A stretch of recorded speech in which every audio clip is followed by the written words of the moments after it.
À 7h moins le quart, Europe 1 vous répond Thomas Soto. Quand le bâtiment va, tout va. Et quand l'immobilier ne va plus, rien ne va plus. Ce matin, on va essayer de comprendre ce qui coince. Bonjour Laurent Vimont. Bonjour monsieur. Vous êtes le président de Century 21. Quand il a été élu, François Hollande voulait construire 500 000 logements par an pendant son quinquennat. Depuis un an, on atteint péniblement les 300 000. Pourquoi on ne construit plus de logements alors qu'il y a tellement de besoins ? Alors d'abord, les promesses n'engagent que ceux qui les écoutent, je crois. Ça, c'est un grand classique de la politique. Et 500 000 logements, c'était absolument irréalisable puisque la production de logements est un processus extrêmement long. Si on rentre un petit peu dans le détail, il y a en France un problème de foncier. Il n'y a pas assez de terrain libéré pour construire. Le foncier est extrêmement cher et donc les coûts de construction sont extrêmement élevés. Et puis, il y a un autre problème, c'est que les annonces qui ont été faites depuis 2 ans sur l'immobilier d'investissement pour protéger le locataire ont inquiété les investisseurs. Là, vous parlez de et ont Cécile eu des Duflot et de effets, sa loi. Oui, du gouvernement en général, avec le triptyque taxation, acquisition, réglementation, ont inquiété les propriétaires investisseurs qui se sont détournés du marché immobilier français. Et en France, je rappelle une règle qui est assez spécifique, on ne construit que ce qui a été vendu. Donc quand un promoteur ne vend pas, il ne construit pas. Ah, d'abord, donc on présente un programme, Oui. on le vend et après les grues arrivent. Oui. D'accord. Et il faudrait faire l'inverse peut-être ? Alors, l'inverse l'a fait. L'Espagne l'a fait, ça a provoqué une bulle immobilière terrible, avec puisqu'il y a des eu villes beaucoup fantômes. de constructions. Donc, le modèle français est un modèle qui est sûr et il permet d'éviter d'avoir des bulles. Alors, il est de bon ton de charger Cécile Duflot. Est-ce que c'est pas un peu facile ? Est-ce qu'on peut lui reprocher d'avoir essayé d'aider les locataires, par exemple ? Non, parce que l'intention est louable. Le problème, c'est que pour qu'un locataire puisse se loger, il faut un logement. Pour qu'il ait un logement, il faut un propriétaire. Et donc, il faut encourager le propriétaire à investir dans la pierre. Et les annonces qui ont été faites depuis 2 ans, qui étaient uniquement faites pour les locataires, ont inquiété cette population. Dans l'ancien, par exemple, on a perdu 22% de propriétaires investisseurs, ce qui représente 110 000 logements. C'est-à-dire qu'aujourd'hui, des gens qui achètent pour louer, on n'en trouve plus parce qu'ils n'y trouvent plus d'intérêt financier. Parce qu'ils ont pris peur, qu'on leur a expliqué que leur loyer serait réglementé, qu'ils allaient avoir une garantie de loyer universel à payer pour le locataire. Enfin, il y a un ensemble d'annonces qui ont été faites, qui ont inquiété. Et l'immobilier, c'est la confiance. Et cette confiance, elle a été rompue. Est-ce que vous savez ce que Manuel Valls va annoncer demain pour tenter de relancer le secteur ? Alors, il y a beaucoup de choses qui sont faites sur les annonces d'annonces. Il y a entre autres dans le dispositif Duflot, dont je pense qu'il faut changer le nom. En termes de marketing, ce serait plus adroit déjà. Il serait aujourd'hui... Attendez, ça tient au nom de la loi. Il suffit de toiletter un peu et de changer le nom et ça va repartir. Le marketing, c'est efficace quand on fait de la vente. Donc changer son nom. Ensuite, je crois que le bénéfice du locataire pourrait être aux ascendants, aux descendants. On peut imaginer parfaitement que quelqu'un qui Pour être clair, on pourra louer à ses parents ou à ses enfants, ce qui socialement n'est pas stupide puisque des parents habitant à la campagne, dans des zones un peu désertiques, pourraient être hébergés par les enfants. Et ça serait fiscalement plus intéressant. Et ce serait fiscalement plus intéressant puisqu'on parle d'augmenter de 3 points en échange d'une durée de location allongée à 12 ans. Donc il y a un ensemble de choses qui vont dans ce sens. Ensuite, il y a une question sur les plus-values de foncier avec une règle absurde en France. Plus vous gardez un terrain longtemps, moins vous payez de plus-value. Oui. Il manque de terrain. Donc l'État organise la pénurie de terrain. Autant inverser ce système, la plus-value serait progressive.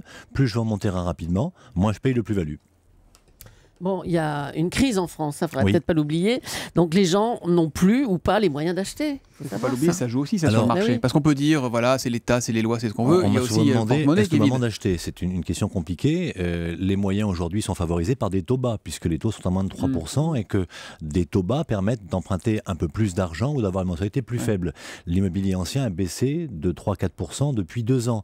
Mais ça reste très élevé. Ça reste élevé, mais parce qu'on les prix ont triplé en 15 ans dans les grandes villes. Ça, on le sait, voilà, ça date pas d'aujourd'hui. Non, mais on est sur une pénurie de logements. Il manque 800 000 logements en France. Tant qu'on n'aura pas produit ces logements en France, les prix de l'immobilier ancien continueront à monter. Le problème, c'est que dans le dispositif qui a été annoncé il y a 2 ans, la loi Allure, on a donné de l'aspirine à un malade qui a une hémorragie. Donc le traitement on a amplifié le problème. Il y a énormément de bureaux vides, notamment à Paris. Alors, il n'y a pas quelque chose à faire là avec ces bureaux ? Alors, ces bureaux, c'est 800 000 mètres carrés. Le problème pour les transformer en habitation, c'est qu'il y a des normes à respecter, d'ascenseurs, de parking, et que les coûts de transformation rendent l'opération financièrement infaisable. Et j'ai demandé à Cécile Duflot, quand je l'ai rencontrée, de changer ces normes parce qu'il y a 800 000 m² de bureaux vides. Et ces bureaux pourraient accueillir des logements étudiants, par exemple. Donc là, par exemple, vous dites à Manuel Valls, avant ces annonces, facilitez-nous les choses pour qu'on puisse rendre ces bureaux habitables. D'accord, il n'y aura pas de parking, d'accord, il n'y aura pas d'ascenseur, mais il faut nous aider à rendre ça possible. Bien sûr. Dans les centres-villes, on n'a pas de foncier. Il y a des bureaux vides. Pourquoi on ne s'intéresse pas aux bureaux pour les transformer en appartements ? Cette crise dans le bâtiment, Laurent Vimont, est-ce qu'elle a un impact sur l'emploi ? Est-ce qu'on sait le chiffrer ? Alors, Alain Dinin, président de Nexity, dit qu'un logement construit, c'est 2,5 emplois. Aujourd'hui, ils ne sont pas en rendez-vous et toutes les fédérations du bâtiment alertent le gouvernement sur les difficultés des artisans dans le bâtiment à cause de la crise du logement. Le logement, ça produit 0,4 points de PIB en moins, je crois, de croissance en 2014. Vous l'avez dit en introduction, quand le logement va tout va, le logement génère 60 milliards d'euros de recettes pour l'État. Donc tout le monde a intérêt à relancer ce secteur. Alors, est-ce que compte tenu de la morosité de ce marché, on sait toujours que les soucis des uns font les bonnes affaires des autres, est-ce que c'est le moment d'acheter ? Alors c'est une question qui est compliquée, c'est la poule et l'œuf. Si vous voulez acheter un appartement avec une baisse de prix forte, il faudra attendre que les taux remontent. Si les taux remontent, vous paierez votre crédit plus cher, parce qu'il n'y aura pas de baisse des prix sans remonter des taux. Aujourd'hui, pourquoi pour négocier le prix de l'appartement, il faut que les taux remontent ? Parce que si les taux remontent, les acheteurs seront moins solvables. Donc ça pèsera sur les prix de l'ancien et les prix baisseront. D'accord. J'ai été un petit peu rapide. Mais c'est-à-dire que le propriétaire, là, il se dit je ne veux pas négocier maintenant Ah si, parce que vous avez des prix qui ont baissé de 2% déjà depuis le début de l'année, donc on peut négocier. Ce qui a changé, c'est que les gens qui mettent en vente trop cher ne vendent plus aujourd'hui.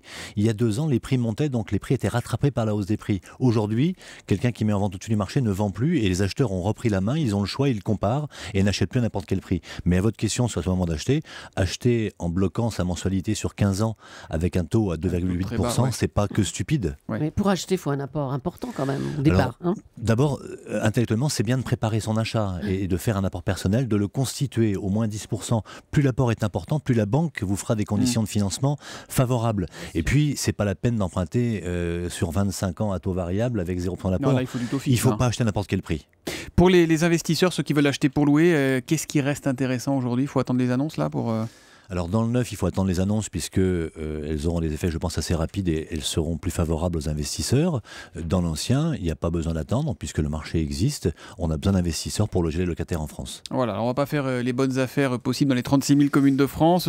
Combien ça coûte de se loger ici ou là. Pour les détails, pour connaître tous les prix de la rentrée région par région et dans 1000 villes de France, je vous renvoie au nouvel observateur de cette semaine. Il est en kiosque depuis ce matin. Merci Laurent Vimont, président de Century 21, d'être venu ce matin sur Europe 1. Merci, bonne journée à vous. Merci de votre accueil.